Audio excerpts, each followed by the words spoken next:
Ladies and gentlemen, welcome to our new edition, desfășoară universul.net.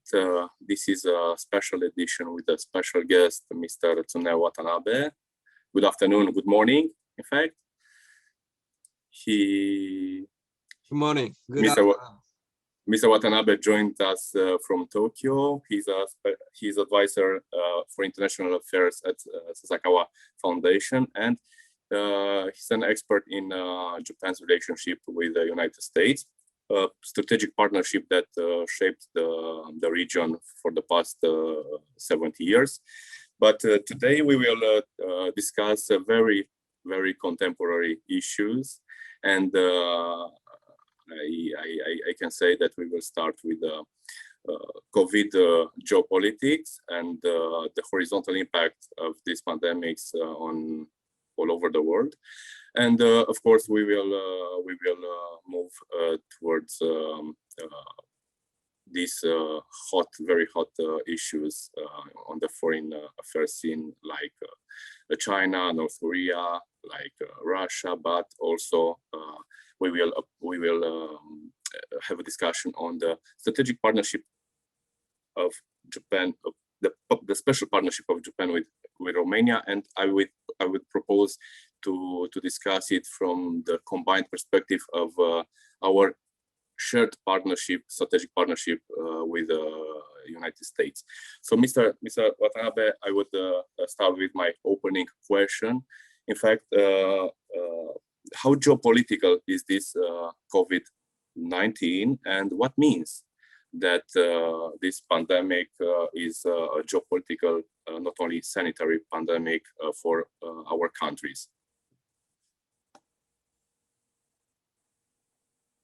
Okay, it's the unexpected and unpredictable effect of COVID-19 over the geopolitics all over the world and regional and also each country.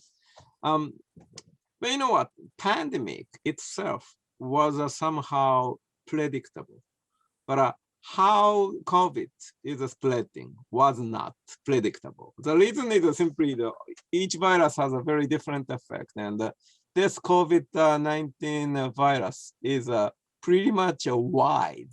That means the symptom is relatively light, relatively. And that means that the people keep moving, and I think very infectious. And a current world is connected to each other globally. So big damage is now people's the move is very stagnated, stopped, and economy big trouble on all over the world in economic sense, and geopolitical sense. Plus, I think somehow the United States is a kind of a linchpin for the global stability as I would say hegemony or world leader. But we are witnessing that U.S. people are very vulnerable to the COVID-19, and some country and some organization believe, now U.S. power is in decline. So some powers would seek opportunity to challenge U.S. and also the world order, which United States has been supported after the end of World War II. Of course, end result we never know yet, but clearly we are watching is less stability and less leadership in the world, and we are struggling to maintain and also maybe create world order, because of that world order we are passing prosperity and peace and good for people. Big challenge is now ahead to all of us in the world. Yes, but if we speak about pandemics, we can notice that there is a new kind of diplomacy in the world, that so-called vaccine diplomacy. And I'm curious, what is your assessment regarding the Russian and Chinese vaccine diplomacy? They will have a long-term or a short-term gain using this kind of new tool on the diplomatic in the diplomatic world.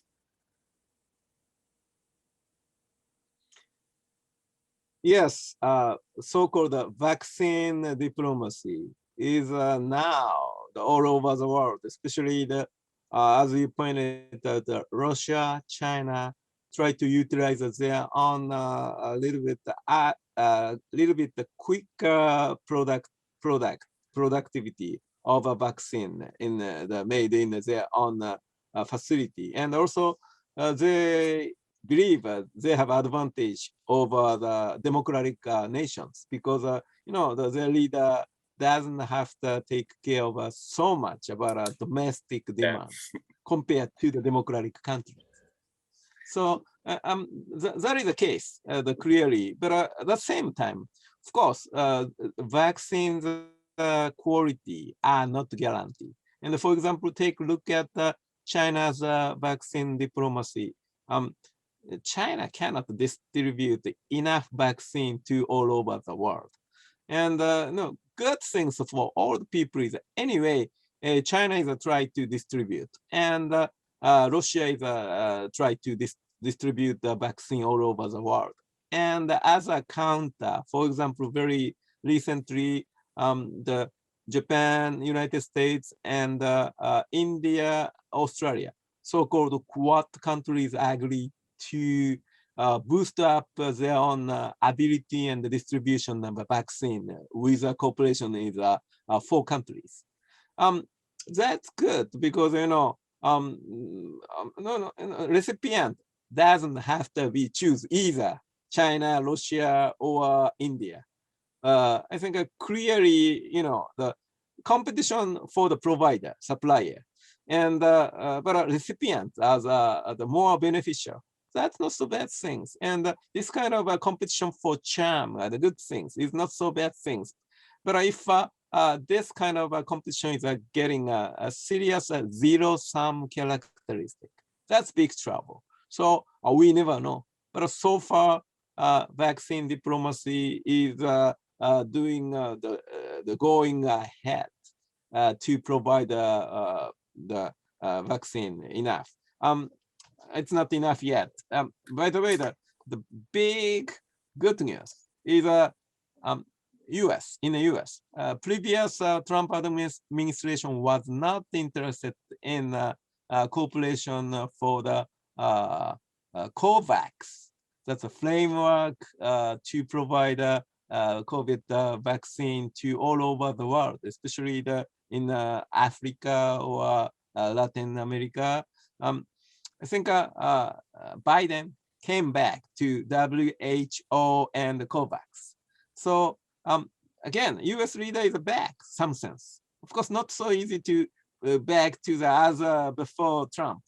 But that's one of the reasons that Quad country now can cooperate to provide vaccine, not only their country, but to the other area, especially the Quad is really try to distribute a vaccine to the ASEAN, that's ASEAN countries, that's Southeast Asian countries, and Australia is helping a distribution of a vaccine to them, and the United States and Japan is helping a financial assistance to India. That's 4 countries collaboration. I'm sure China and Russia is doing the best. So good competition. That's not so bad competition. In a way, you already anticipated one of my questions, and I will put it now, because I'm curious from you to know how this new administration, in fact, what this new administration will do different compared to the previous one, because you know very well the internal American policy and you know very well its impact on the American foreign policy. So what the Biden administration will do different, because the big issues on the world scene are the same.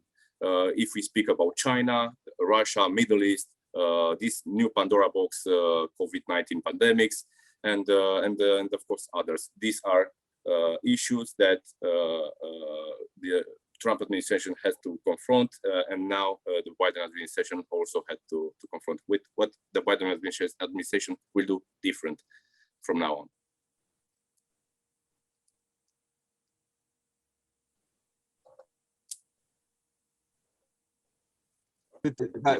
Biden administration is the clearly mind setting of leader.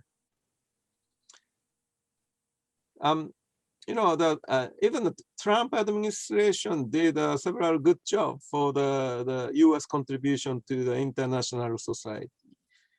However, unfortunately, President himself didn't understand what did it mean, and sometimes you know, the conflicting message from his own policy team. You know, I think the Biden administration is clearly have a leader who understands what the United States is supposed to do, because he experienced in the U.S. Senate as a member of foreign relations committees. Probably Joseph Biden is one of few real foreign policy experts in the history of U.S. presidents. That's good and bad. However, he picked up a very good foreign and security policy advisors, and he understands how showing a U.S. leadership as a role model for the world. It will take a longer time, however, because U.S. image is already downgraded among several people in the country, especially some country who potentially try to challenge a U.S. hegemony or primacy tend to believe, oh, decline of the U.S. is a good thing for them to regain their own power and influence. I think U.S. leader was not supposed to send such kind of a message, but unfortunately, Trump administration sent a message. Two things. One is a failure of the effective fight, effective containment of COVID-19. The other one is showing a stronger message for the working together with a U.S. allied partner and also like-minded nation and international organizations such as World Health Organization. But I've heard you once talking about a sort of middle-class diplomacy or foreign policy.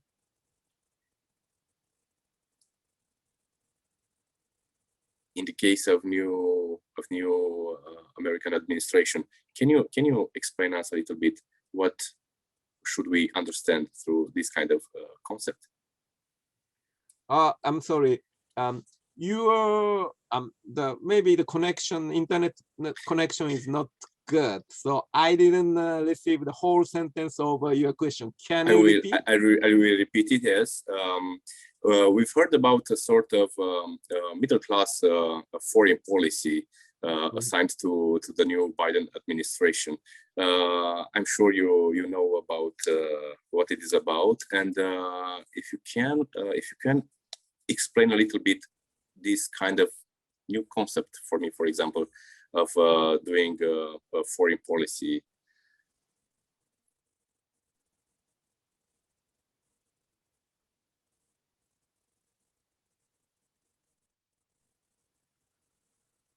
Okay. Did you hear me? Did you hear me? You are frozen. Yes. Can you? I got your sentence, but you didn't move, so I thought connection was cut. I know. I got your question. Okay, let me answer. I think a diplomacy for middle class. is a kind of one of element of Biden administration. That's very political term. Simply as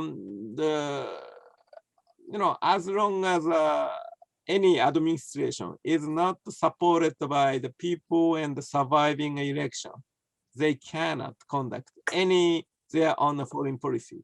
So clearly they are watching how Trump administration was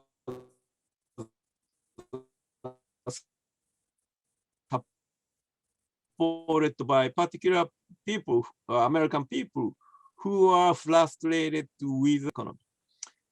Some people who supported Mr. Trump was somehow left behind of a good benefit from the global economy, globalization of a world economy, while big largest company of the United States is very profitable, and U.S. Rich people getting richer, but the not rich people is getting poorer. I think that is the source of a perception. They are very antagonized against globalism or the current U.S. policy who respected the international community or their own allied partner and international organization. So very important things. The Biden administration, the perspective is persuade the people, American people, who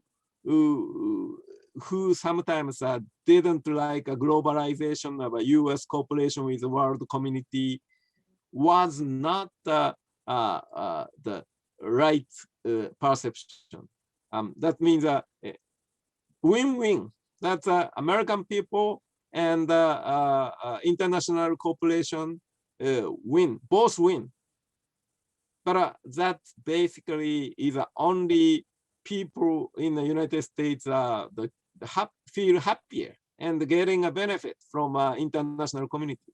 So the one trouble is international distribution problem within the U.S. society. Again, the gap between the richest and the poor are so high, and that's somehow not only the issue of a global economy, issue of domestic politics. I think Biden didn't say, but Biden team is realizing we are tackling on the both. I think somehow the foreign policy, the U.S. is still U.S. is working on the maintain the current global order. At the same time, such a global order is not for the handful riches, but all people. So that's combination of domestic policy and foreign policy.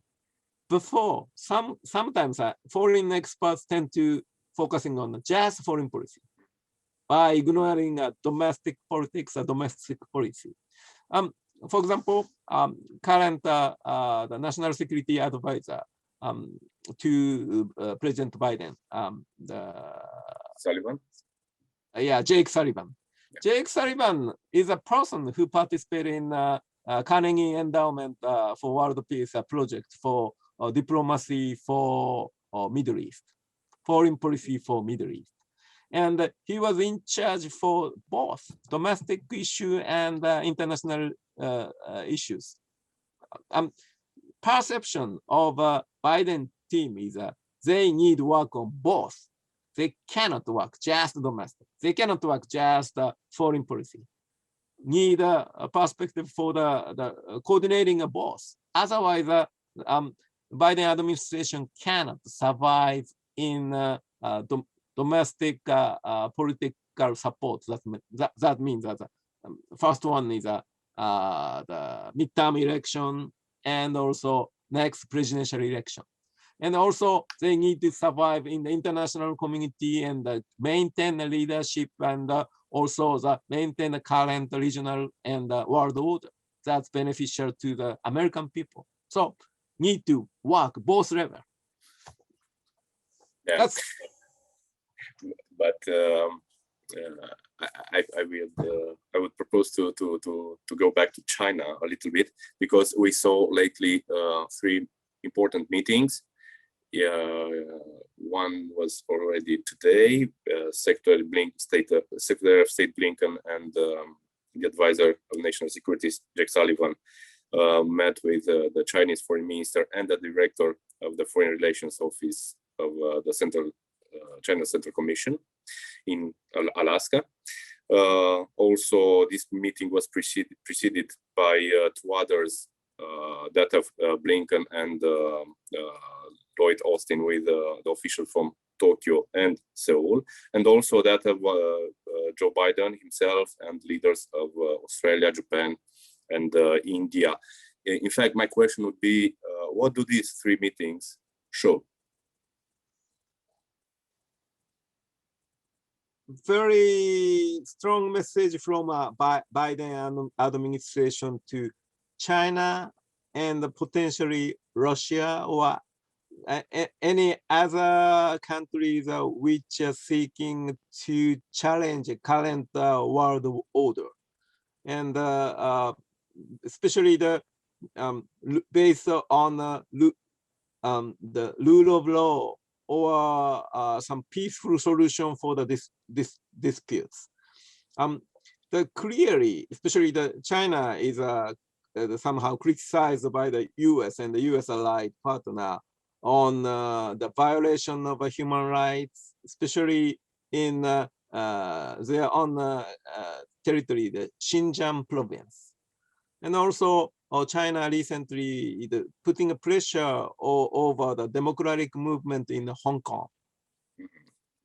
So, and in Japan, Japan and the US both criticize Chinese assertive action against Senkaku Islands. That's Japan's territory, but China also claimed their own territory. So if China or any country who wanted to claim the territorial disputes, they're legitimate, but they should challenge in diplomatically or legally, not by use of force or pressure or coercion.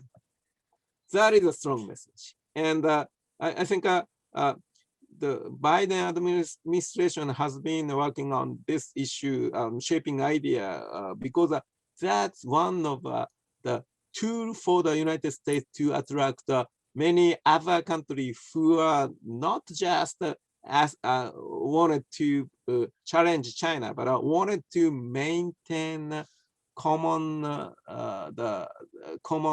the idea, right, in the world, common norm and rule, because relatively smaller country don't have a power to challenge to the very strong power is trying to change the rule, and eventually such a strong rule ignored country may conquer to the smaller country.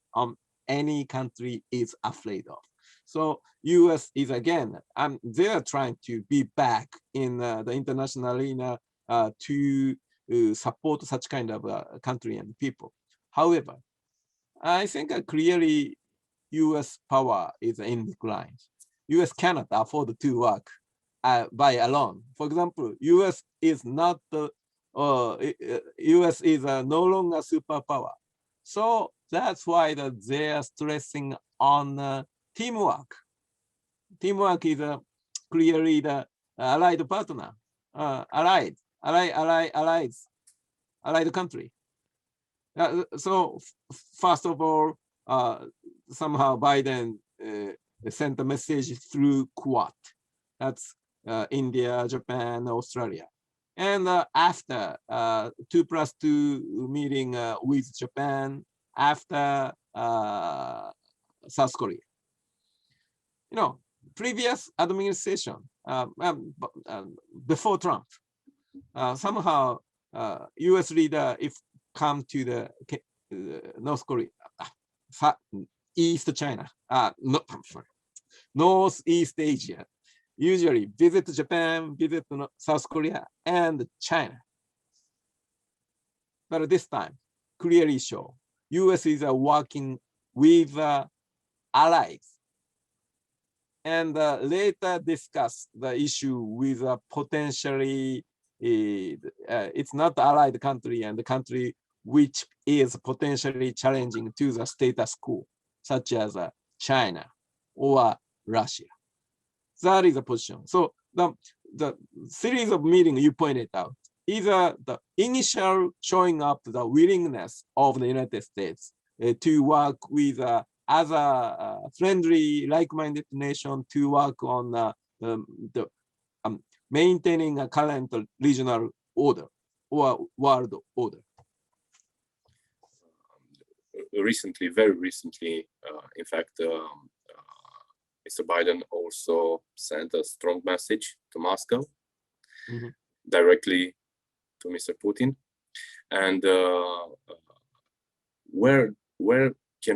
how can we frame these very new messages from Washington towards Moscow in this manner? In fact, because we also saw some reactions, official reactions from Russia. So, what kind of message sent Mr. Biden directly to Mr. Putin recently? You know what? I think probably the Mr. Biden is more interested in sending stronger message to the Putin, because Mr. Trump was tougher on China, but not so tough on Putin. And personally, Mr. Biden's the generation experienced the Cold War with the Soviet Union. Yeah. So they're pretty much skeptical to the Russian leaders. So, it's a generational. Biden is the 70s, and Blinken is the 50s, and the Sullivan is the 40s. Younger generation tend to focus on the more threat from China, and the older generation still the strong memory from a threat of Russia. I know reality in the world is somehow China, Russia is not close cooperation, but sometimes occasionally cooperation for the somehow the revisionist power that's challenging a status quo, and the altogether like Biden's call to the Putin or the Quad or the 2+2 with Japan and South Korea, and U.S.-China foreign ministry level one. Same message. U.S. is back to defend the global order and helping nations. And again, however, U.S. is not back in a real superpower like 20 years or 30 years. So this administration is more clear. We need to work with like-minded nation, and we need to work with allied country. And also, probably they stress that diplomacy rather than warfare or use of forces. So that's a little bit weak in the sense, but that was somehow rational choice. So more plausible. The U.S. determined to work on such kind of a leading role. And also, I would add here that Mr. Biden has the memory of the reset policy when he was vice president of the United States, right. And this kind of policy didn't work. In fact, didn't work, right. And we are back to the before the reset policy. Even worse, in my opinion. So this kind of detail maybe has its weight in the new American approach towards Russia. I don't know. It's a speculation, but that's clear. I think the current current Biden administration is somehow watching how Trump failed, but also they watched how Obama failed. So clearly the Biden's position is different from not only Trump, but also Obama. It's you took one good example, the reset, but it was not only that. For example, reset button was somehow the Hillary Clinton really wanted to expect cooperation from Russia, especially the nuclear disarmament and the Syrian situation, Syria. That didn't work, and of course that's the big trouble for the Obama was facing use of a chemical weapon by Syrian government. Obama administration and President Obama draw the red line. If you use a chemical, we will do something. Of course, use of forces. But Obama didn't use, and plus Obama asked Putin for the and the international organization and Putin to deal with this. That was a big mistake. I understand. Almost all Biden administration, even who experienced in Obama administration, believe that was a huge mistake. Yeah. So. Let's take a look at current what Biden did. But I forgot the exact date, but Biden strikes back against Shia militia in Syria when they attacked the U.S. military base in Iraq. They clearly retaliated immediately. Immediately means maybe one week after. So in some their strategic documents, I think national security strategic guidance says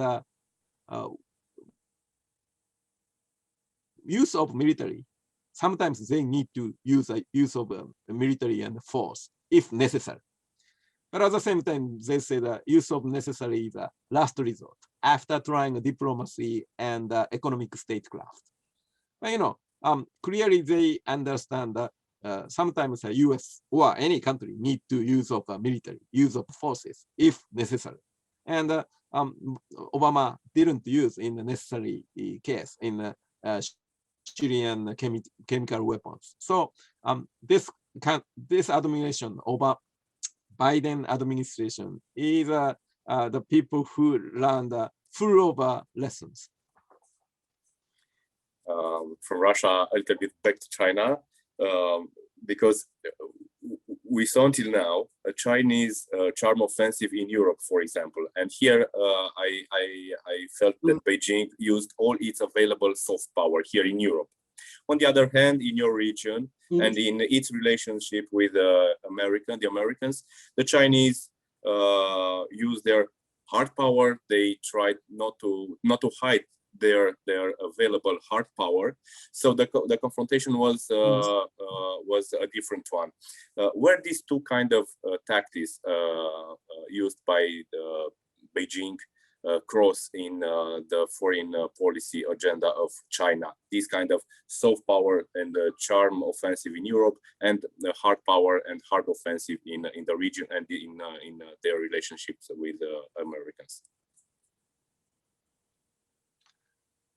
It seems me Chinese leader failed to control such kind of wise usage of a combination of charm offense and real strong hard power.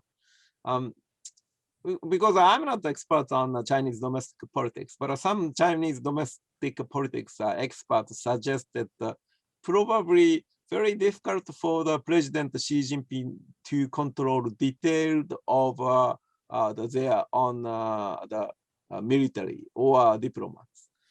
And the big trouble is now China is getting stronger, and all people working in the government, even the people, is feeling a very strong nationalism, and they feel they are now strong. Time for them to sometimes retaliate to the West or Japan. because looking back at history, of course, China was a very unfortunate history, semi-colonization by the Western power, and Japan tried to invade China. So that is a bad history. And now China is back in a very strong power. So why not to show their strength to maintain their own somehow the strength and integrity. That's kind of a natural things. But in the past, 10 years or 20 years ago, China controlled this kind of things very wisely. So sometimes they utilize a charm offense very effectively. But now somehow they fail to coordinate. I tell you, for example, 10 years ago, the Japanese people already experienced a very direct challenge to Japan's own territorial issue, Senkaku Island. Mhm. So we understand, oh, now China is getting wilder and we should be ready. But at that time, China didn't challenge other neighbors like India or Australia or Southeast Asia. Japan was lonely at that time. Very recently, especially after COVID-19, China challenged India, I think, a border between China and India, and even the Chinese military killed the Indian 30 Indian soldiers, for example. Or in South China Sea, Chinese patrol ship sank Vietnamese fisherman boat. And in Australia, I think when Australian Foreign Ministry asking China transparency over the COVID was spreading in their country. And China's answer is a retaliatory tariff over the export of Australia. That was I think barley. So Quad meeting was originally advocated, proposed by the Japan's Prime Minister Abe, 2008. At that time, Australia and India was not so interested in because they had a very happy relation with China and the economic benefit. And why now? Because now they are not so happy with China. So, common sense said why China was doing such kind of a not so rational way to challenge all over neighbors. 10 years ago, it was very effective because only Japan is claiming, oh, China is assertive action, but even the United States people was not so sure. Oh, just conflict between Japan and China. And some Americans say, oh, why US would be involved in such kind of a small dispute between Japan and China, especially Japan's claim over the small islands, which nobody lives in. Japan has a long history tried to calm down this issue, and in a disputed island, somehow many Japanese used to live in it, but because that is sensitive, Japan tried not to live in that island now. Anyway, such kind of the 10 years China's attitude was very much, it seems to me, very difficult to control. They are on effective foreign policy, effective challenge. That's happened. Japan experienced in the 1930s. And Japan's leader didn't control their own military, and the military in Manchuria, in the part of China, keep invading China, and eventually conflict with the United States and Japan, United States started the war each other. Of course, that was a bad lesson, but we learned. So I think really wanted to send a signal to China. Hey, you should be very cool-headed and calculate the dealing with a win-win situation that China win and the other countries win. Unless strong message, very difficult for Chinese leader and the people to believe, oh, what they did is too much. Because, I understand somehow Chinese people was somehow experiences very negative things. UK tried to colonize China. Japan tried to invade China. That was history. That was true. And if China believe, oh, it's time for us to fire back, but that's not so effective. That's not good things for the both Chinese people and our other people. So it's time to send signal. Because we are good.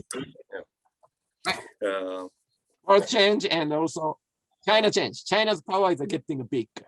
We respect China, but at the same time, we don't respect big power is utilizing such a power for the assertive action and trying to destroy the common rule or order. I would address my last question, because you spoke about, and I understood that today United States, for example, need more than in other times the help of a team or the partnership with many other countries in many corners of the world. So I would ask you, what is your assessment regarding the how will evolve strategic partnerships of United States, such as those with Japan, for example, and with Romania, for example, because in fact we are two countries very far away one to each other, but countries which share this kind of strategic partnership with America in two very important and sometimes hot corners of the world. You know what? I think you use the word strategic partnership. Japan and Romania already had a strategic partnership agreement. That is, Japan and the EU member country agreed to the strategic partnership agreement. Yeah. That is not alliance, no obligation to defend each other. But simply work on together for the foreign and the security issues, because clearly Japan and the EU and Romania share the common interest. What is common interest? Stability in the world, peace. And I think based on the peace and the stability, somehow we could develop our own trade and economic relation, and we can enjoy the prosperity. So when Japan agreed with a strategic partnership agreement with European friends, we also agreed with an economic partnership agreement, EPA, that's a de facto free trade agreement. So now both, I think European country and Japan enjoyed somehow relatively cheaper goods each other. But I'm enjoying a very cheaper and a nice quality of wine, cheese, food, and probably you guys can have a relatively cheaper Japanese car or Japanese products. So that's win-win somehow. Yeah, but that's based on stability, basic the condition. For example, if cyber theft or cyber attack is very rampant, that's very difficult to even negotiate a trade deal between Japanese and the European. So both country or both side agree to if any cyber security issue we work on, because cyber doesn't matter the next neighbor or not, because of like this, you and me. It's so distant from Romania and Tokyo, but so close that we keep talking about it. And if we'd like to have some trade deal, we can make it. But this internet connection is suddenly disrupted. or the somehow the manipulated to the disinformation, our trade relation is not so effective too. So we mean that we need to work on secure our own infrastructure for the economic and the trade and investment basic relation, and that's one of the category the Japan and the EU member country agreed to work on this. And not only this, of course, several things like piracy or terrorism, organized crime, pandemic, and all of menu. That's menu in the restaurant. If you visit the restaurant, I don't think you use all of menu. You picked up something you really need to work on. Right? Exactly. That's what we have. We have is that Romania, EU, and EU countries, Japan has it. So, and that is somehow shared with idea with the United States and other like-minded nations too. Goal is all countries self-defense and self-interest, the economic interest and the self-defense, and of course, eventually, maybe three ultimate goal: survival, dignity, prosperity. Mr. Watanabe, thank you very much for this discussion. No, thank you very much. It's my pleasure. Thank you.